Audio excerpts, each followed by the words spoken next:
ओम शांति। आज हम 9 मई 2023 बाबा की मुरली सुनेंगे। सबसे पहले देखते हैं मुख्य बिंदु। आज बाबा ने कहा कि शिव बाबा निष्काम नंबर 1 ट्रस्टी है, इसलिए तुम अपने सारे बैगेज पुराना कफन बाबा कहते मेरे पास ट्रांसफ़र कर दो, तो तुमको सतयुग में सब कुछ नया मिल जाएगा। आज बाबा ने बताया कि बच्चे, तुम्हारा ये जीवन जो इस समय तुम बाबा से प्राप्ति कर रहे हो, ये बहुत ही अति अमूल्य दुर्लभ है, दुर्लभ जीवन है। बाबा कहते बहुत मूल्यवान है और अति दुर्लभ है। सबको ये भाग्य नहीं मिलता जो संगम युग पर बाबा से प्राप्ति कर सके। बाबा कहते तुमको ये जीवन भाग्य में मिला है। फिर बाबा ने बताया कि मैं निष्काम हूँ, मैं जो कुछ भी करता हूँ इस समय उसके बदले में मुझे कुछ नहीं मिलता। बाबा ने कहा तुम स्वर्ग में जाओगे, मैं स्वर्ग में नहीं जाऊँगा। बाबा कहते मैं बिल्कुल निष्कामी हूँ। बाबा ने समझाया कि इस दुनिया में कोई भी मनुष्य कुछ भी करता है वो निष्काम नहीं हो सकता, उसको फल ज़रूर मिलता है। और बाबा ने आज बताया वरदान में कि तुम्हें मनसा में कोई भी संकल्प धारण करने के लिए एवर रेडी रहना है। तुम्हें ऐसा बनना है कि जिस समय चाहो, जौन सा संकल्प चाहो वो तुम उस समय अपने मन में ला सको।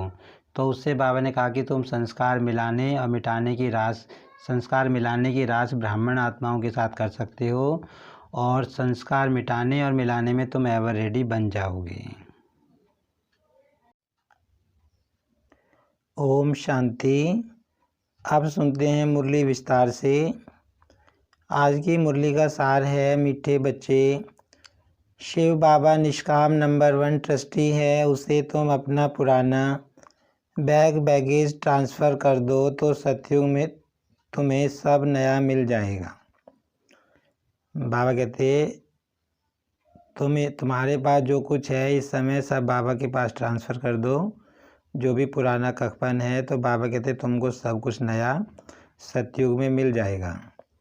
प्रश्न है, बाप को किन बच्चों की हर प्रकार से संभाल करनी पड़ती है? उत्तर है, जो निश्चय बुद्धि बन अपना पूरा समाचार बाप को देते हैं, बाप से हर कदम पर डायरेक्शन लेते हैं, ऐसे बच्चों का बाप को बहुत ख्याल रहता है।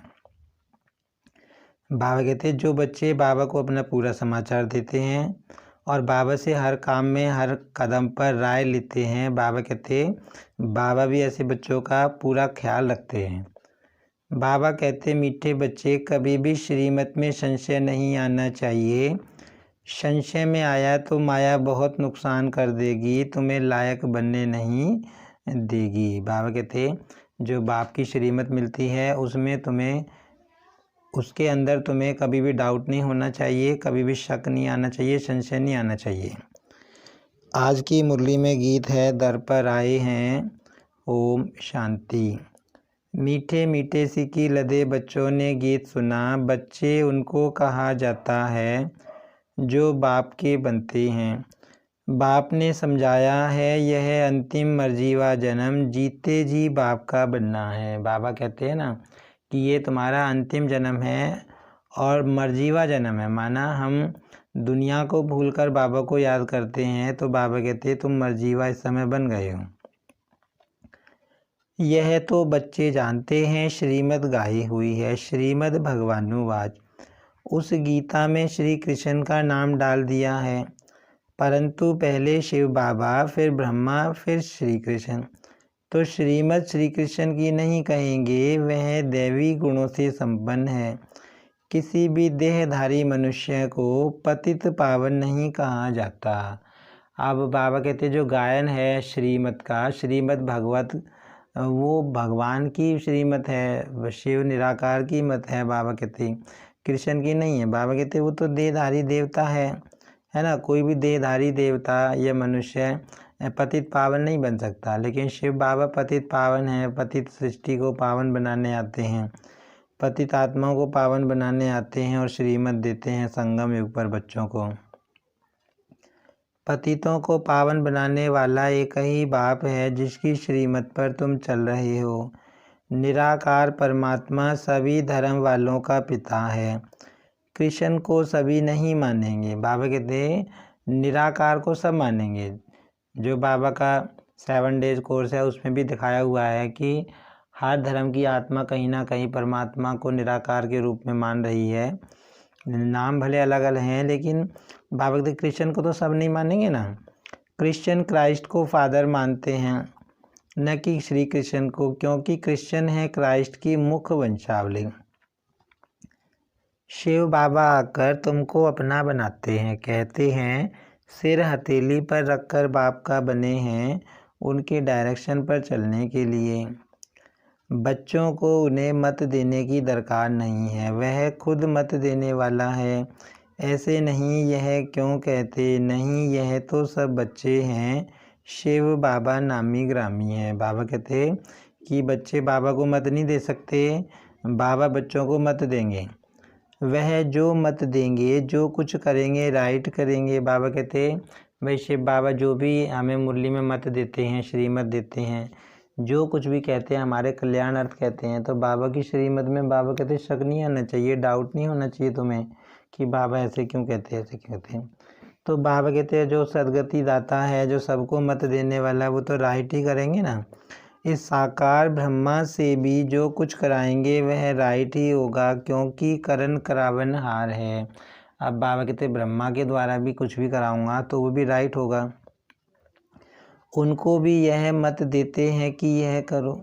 तुम्हारा कनेक्शन है शिव बाबा से, कोई का भी अवगुण नहीं देखना है, श्रीमत पर चलना है। बाबा कहते भाई, बाबा कहते तुम्हारा किसी देहधारी से कोई कनेक्शन नहीं है। बाबा हमेशा कहते हैं कि भले ब्रह्मा दलाल है बीच में, लेकिन ब्रह्मा को भी याद तुम्हें नहीं करना है, शिव बाबा को याद करना है तुम्हारे। और दूसरा बाबा कहते कि तुम्हें किसी का अवगुण नहीं देखना है, बाबा की श्रीमत पर चलना है। शिव बाबा तो है निराकार साक्षी, उनका यहाँ घर है नहीं। तुम यहाँ पराए घर में रहते हो, फिर स्वर्ग में जाकर अपने घर में रहेंगे। शिव बाबा कहते हैं मैं तो नहीं रहूँगा, मैं तो संगम पर थोड़े टाइम के लिए आता हूँ। बाबा कहते स्वर्ग में तुम जाओगे, मैं नहीं स्वर्ग में जाऊँगा। तुम हो सच्चे सच्चे रूहानी सेल्वेशन आर्मी, सुप्रीम बाप डायरेक्शन दे रहे हैं हूबहू कलब पहले मुआफिक। कलब पहले जो डायरेक्शन दिए होंगे वही देंगे। अभी हमको कौन श्रीमत दे रहा है, शिव बाबा दे रहे हैं हमको डायरेक्शन, शिव बाबा दे रहे हैं। तो बाबा ने कलब पहले भी दी थी हमको डायरेक्शन श्रीमत, और अब भी बाबा हमको दे रहे हैं, कलब कलब देते हैं। दिन रात गुहिये बातें सुनाते रहते हैं, नया कोई समझ ना सके। अब बाबा की मुरली कोई नई आत्मा सुने बिना 7 दिन के कोर्स के तो नहीं समझ सकती ना। कराची से लेकर मुरली चलती आई थी, पहले बाबा मुरली नहीं चलाते थे। रात 2 बजे उठकर 10-15 पेज लिखते थे, शिव बाबा लिखवाते थे, फिर उसकी कापियाँ निकालते थे। पहले की बाबा बता रहे हैं शुरू की, जब कराची में थे ब्रह्मा बाबा और बच्चे, तो बाबा कह रहे उस टाइम मुरली नहीं छपती थी, चलाते थे बाबा, मुरली लिखवाते थे शिव बाबा। भक्ति मार्ग के तो बड़े बड़े किताब बनाते जाते हैं, वह फिर रखते हैं। तुम कितना रखेंगे, क्योंकि जानते हैं यह सब विनाश होना है। अब बाबा की मुरली भी रोज़ की इकट्ठी करें तो कितनी हो जाती है, तो बाबा कहते तुम कहाँ तक रखोगे।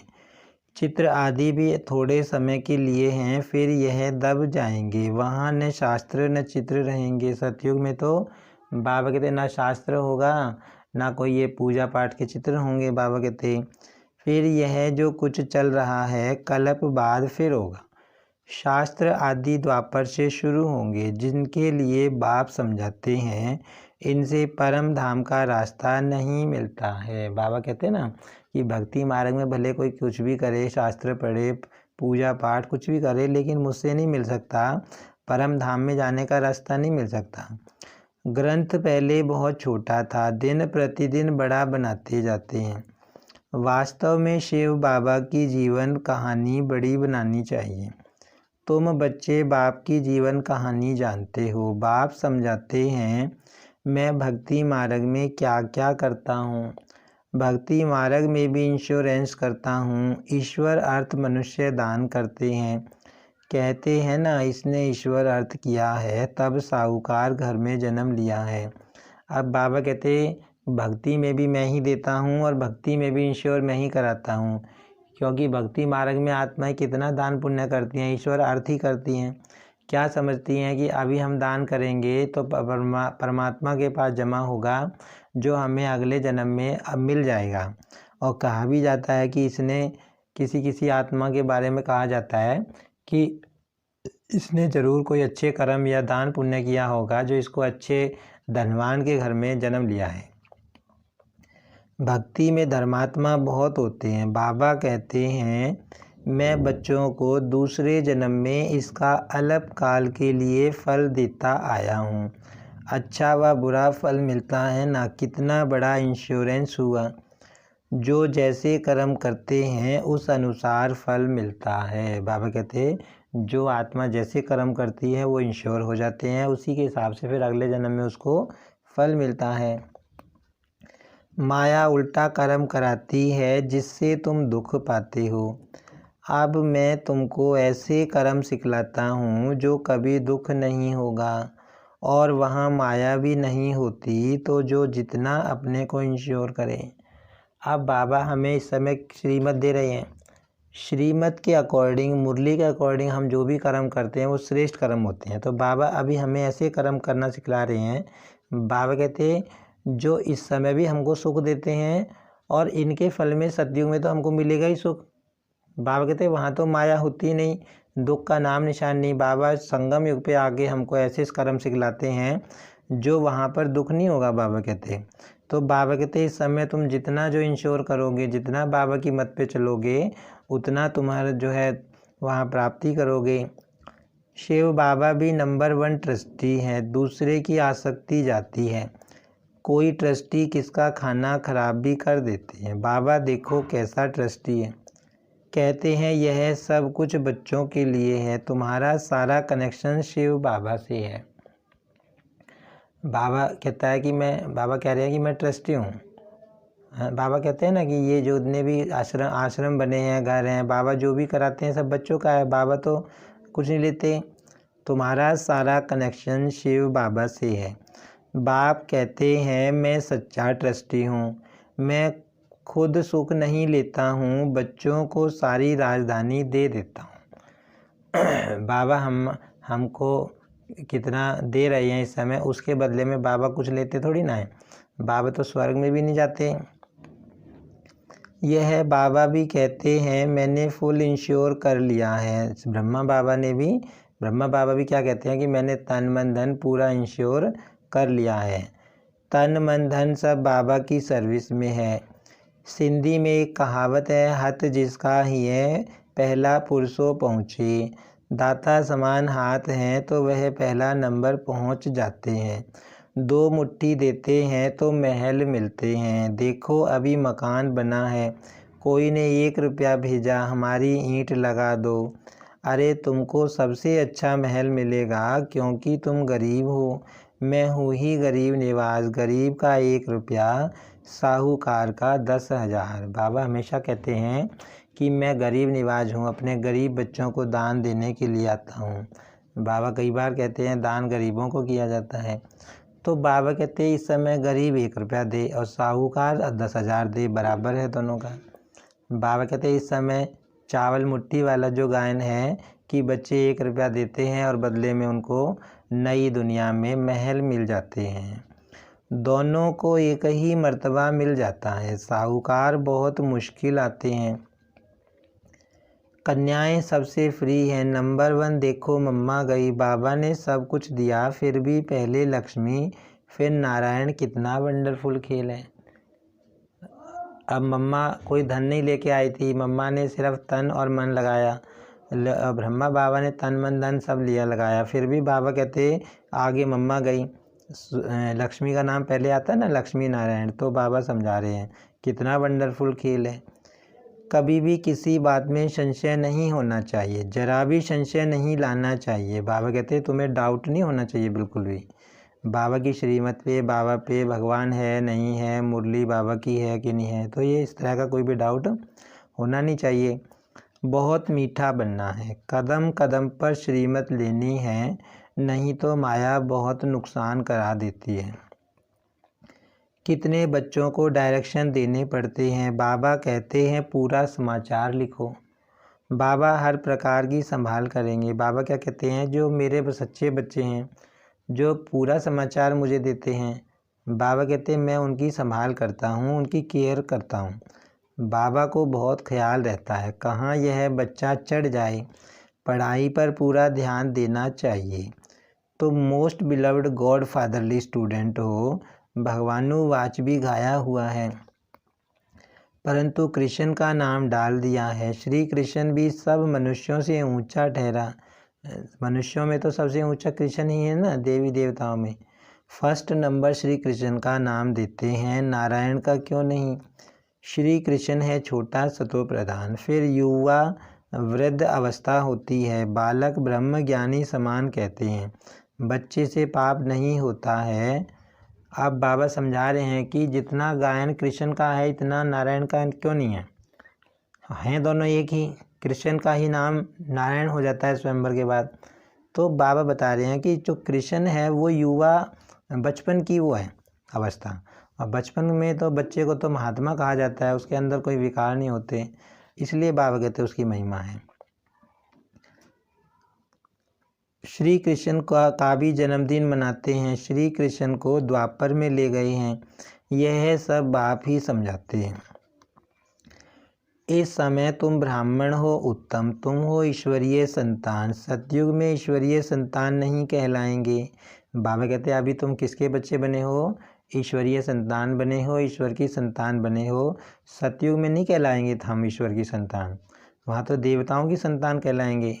ईश्वर से जरूर स्वर्ग की प्राप्ति होगी, यह है तुम्हारा अति अमूल्य दुर्लभ जीवन। बाबा कहते हैं ये जीवन जो इस समय मिला है ना बहुत कीमती है, तुम्हारा बहुत दुर्लभ है, क्योंकि सबको भगवान की प्राप्ति नहीं होती। बड़ा भाग्य से हमको बाबा कहते हैं जीवन मिला है, बहुत दुर्लभ जीवन हमको मिला है, सभी का तो नहीं हो सकता। कह रहे हैं ना, देखो बाबा कोटों में कोई बाबा का बच्चा बनता है, जो बाबा उसको छांट कर अपना बनाते हैं और फिर वो प्राप्ति करता है।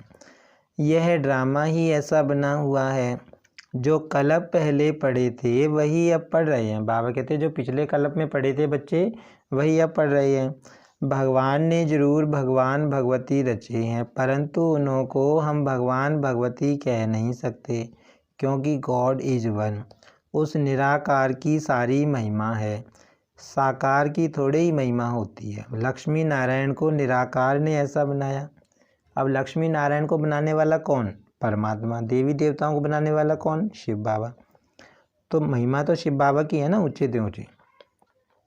तुम भी बाप द्वारा स्वर्ग के मालिक बन रहे हो, राजयोग सीख रहे हो। बरोबर गीता में राजयोग है। जब राजाई स्थापन हुई थी तो उस समय विनाश भी हुआ था। अभी है संगम, शिव बाबा आते हैं तो खेल पूरा करते हैं, फिर कृष्ण का जन्म होता है। भक्ति मार्ग में बहुत बड़े बड़े मंदिर बनाते हैं, उन मंदिरों में पद्मों की मिल्कियत थी, अब तो सब लोप हो गए हैं। जब द्वापर के बाद शुरू में मंदिर बनने लगे तो बहुत धन उनमें लगता था, सोना चांदी बहुत लगता था मंदिरों में, क्योंकि राजे महाराजे अमीर थे। सोमनाथ का मंदिर जो बना था वो भी कितना हीरे जवाहरात बाबा कहते इतने जड़े हुए थे, जो मुसलमानों ने, महमूद गजनवी ने उसके ऊपर 16-17 बार आक्रमण किया था और हाथी घोड़ों पर भर भर कर ले गया था, तो कितना उसमें जो है हीरे जवाहरात और सोने लगे होंगे। तो बाबा कहते हैं अब तो वो प्राय लोप हो गया, अब तो पत्थर के मंदिर रह गए हैं बस।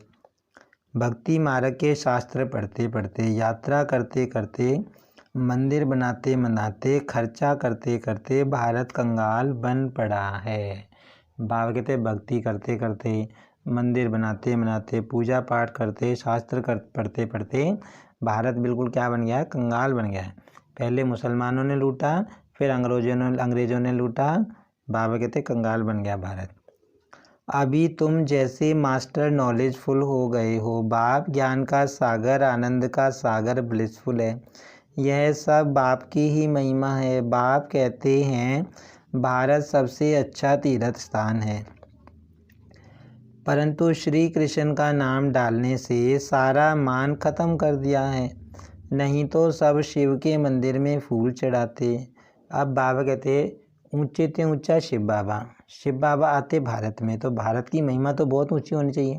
है बाबा कहते भारत की, लेकिन शिव के बदले कृष्ण का नाम डालने से बाबा कहते महिमा गुम कर दी है।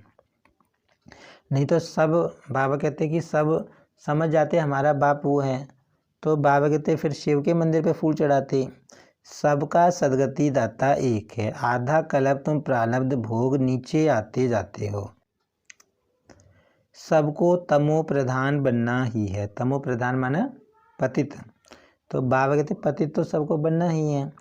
अब बाप कहते हैं जो बैग बैगेज हैं सब दो, तो तुमको ट्रांसफ़र कर सतयुग में दे देंगे।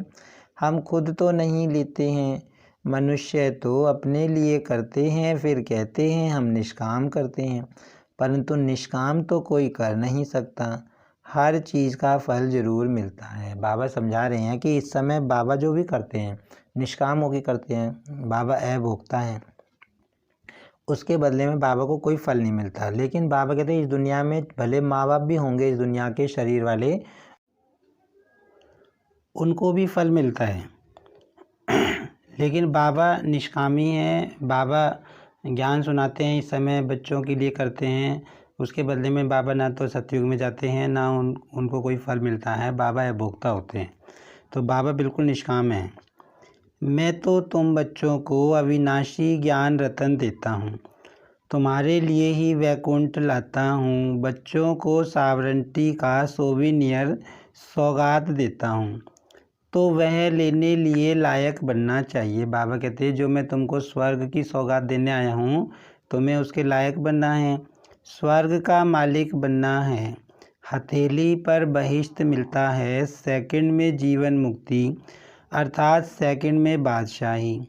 दिव्य दृष्टि दाता शिव बाबा है, सेकंड में वैकुंठ में ले जाते हैं। इस साकार बाबा के हाथ में चाबी नहीं है।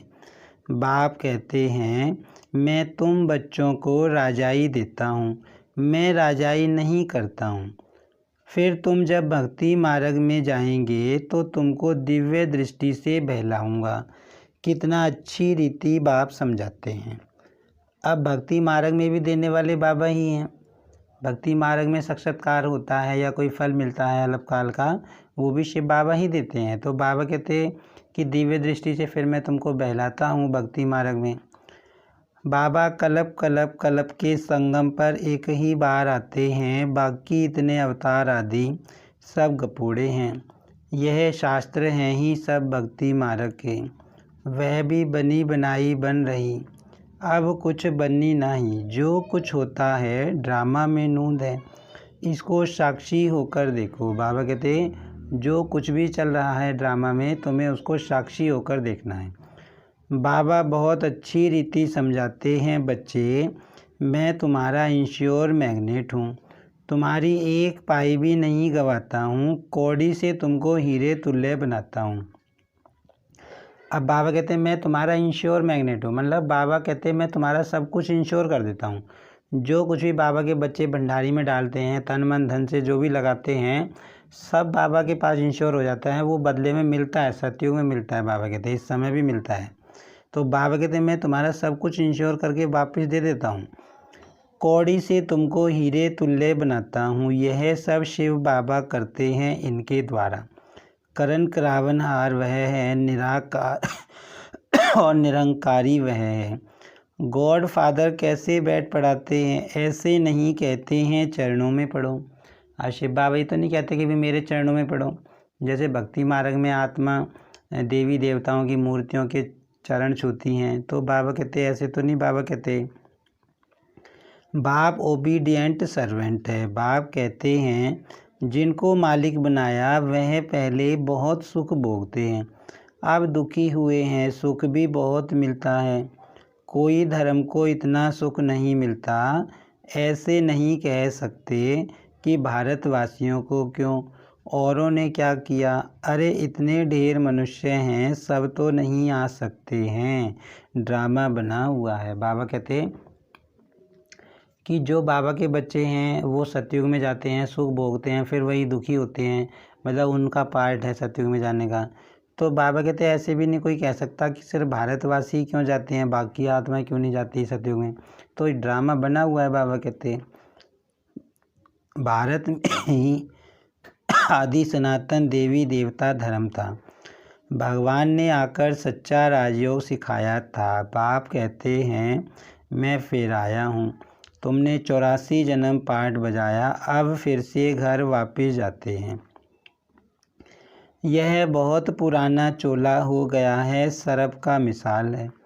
सन्यासी फिर कहते हैं आत्मा परमात्मा में लीन हो जाती है। ऐसी अवस्था में रहते रहते फिर शरीर छोड़ देते हैं, परंतु ब्रह्म में लीन तो कोई होता नहीं। वो ब्रह्म से योग लगाते हैं सन्यासी, तो शरीर भी छोड़ देते हैं। बाबा कहते हैं लेकिन उनकी आत्मा ब्रह्म में लीन थोड़ी ना होती है और ना परमात्मा में लीन होती है। लेकिन उन्हों में भी कोई कोई बहुत तीखे होते हैं, शांत में बैठ शरीर छोड़ देते हैं। ब्रह्म तो बाबा नहीं है, यह उन विचारों का भ्रम है। वो क्या समझते हैं, ब्रह्म को ही ईश्वर समझते हैं। लेकिन बाबा क्या बताते हैं, ब्रह्म रहने का स्थान है, परम धाम है, छठा तत्व है। जैसे हिंदुओं का यह भ्रम है कि हम हिंदू धर्म के हैं। अरे हिंदू धर्म कहाँ से आया, वह तो हिंदुस्तान का नाम है। सतयुग में एक ही धर्म था। बाबा कहते कि जैसे हिंदुओं को भ्रम है कि हमारा हिंदू धर्म है, ऐसे सन्यासियों को भ्रम क्या है कि ब्रह्म तत्व ही ईश्वर है। तो बाबा कहते हैं हिंदू कोई धर्म नहीं है, हिंदुस्तान रहने की जगह का नाम है, उसके आधार पर उसका नाम रख दिया है। लेकिन असली धर्म तो आदि सनातन देवी देवता धर्म है ना। अब तो देखो कितने धर्म हैं, कितनी भाषाएं हैं, वहाँ तो भाषा ही एक होती है। कहते हैं वन गवर्नमेंट हो, परंतु सभी गवर्नमेंट वन कैसे होगी। ब्रदरहुड भी नहीं समझते, सर्वव्यापी कह देते तो फादरहुड हो गया। फिर खुद फादर कहकर किसको बुलाएंगे, यह भी समझ की बात है ना। अच्छा मीठे मीठे सिक्की लदे बच्चों प्रति माता पिता बाप दादा का याद प्यार और गुड मॉर्निंग। रूहानी बाप की रूहानी बच्चों को नमस्ते। हम रूहानी बच्चों की रूहानी बाप दादा को याद प्यार और नमस्ते। धारणा के लिए मुख्य सार है, किसी का भी अवगुण नहीं देखना है। एक शिव बाबा से कनेक्शन रख, उनकी जो श्रीमत मिलती है उसे राइट समझ चलते रहना है। श्रीमत में कभी संशय नहीं उठाना। बाबा कहते एक तो किसी का अवगुण नहीं देखना है, किसी में कोई कमी कमजोरी है वो नहीं देखनी है, और दूसरा कनेक्शन किससे रखना है, सिर्फ शिव बाबा से रखना है। और जो बाबा श्रीमत देते हैं उसको राइट समझ के चलते रहना है, श्रीमत में भी डाउट नहीं करना है। अपने तन मन धन को पूरा इंश्योर करना है। कदम कदम पर श्रीमत लेनी है, पढ़ाई पर पूरा ध्यान देना है। कदम कदम पर बाबा की राय लेनी है, बाबा की श्रीमत लेनी है, और पढ़ाई पर बाबा कहते पूरा ध्यान रखना है। आज की मुरली में वरदान है, संस्कार मिटाने और मिलाने में एवर रेडी रहने वाले रूहानी सेवाधारी भव। जैसे स्थूल सेवा में सदा एवर रेडी रहते हो, जहाँ बुलावा होता है वहाँ पहुँच जाते हो। ऐसे मनसा से भी जो संकल्प धारण करने चाहो उसमें भी एवर रेडी रहो। अब बाबा समझा रहे हैं कि जैसे स्थूल सेवा होती है, जहाँ भी बुलाएंगे तुरंत पहुँच जाएंगे, जो भी काम देंगे तुरंत करेंगे। ऐसी बाबा कहते हैं मनसा से भी हमेशा एवर रेडी रहो। जो जिस संकल्प जिस समय करना हो वही संकल्प आए, ऐसे नहीं दूसरा संकल्प कोई खींचे हमको। जो सोचो उसी समय वह करो। रूहानी सेवाधारी बच्चे रूहानी संबंध और संपर्क निभाने में एवर रेडी। उन्हें संस्कार मिटाने व संस्कार मिलाने में टाइम नहीं लगता। तो बाबा कहते हैं ऐसे बच्चे जो एवर रेडी रहते हैं मनसा में कोई भी संकल्प करने में, वो संस्कार मिटाने में संस्कार मिलाने में देरी नहीं लग करते। किसी भी आत्मा के साथ उनका संस्कार का टक्कर नहीं होता। संस्कार वो मिला के संस्कार मिलन की रास करते हैं। जैसे बाप के संस्कार वैसे आपके भी संस्कार हों, यह संस्कार मिलाना बड़े से बड़ी रास है। माना बाबा कह रहे हैं कि तुम्हें अज्ञानी आत्माओं के साथ तो हम ज़्यादातर रहते हैं, तो उनके साथ संस्कार हमारे टक्कर नहीं खाने चाहिए, उनके साथ संस्कार मिला के चलना है, संस्कार परिवर्तन करने की हमारे अंदर बाबा कहते हैं आदत होनी चाहिए। स्लोगन है प्योरिटी की रॉयल्टी का अनुभव करना और कराना ही रॉयल आत्मा की निशानी है। ओम शांति।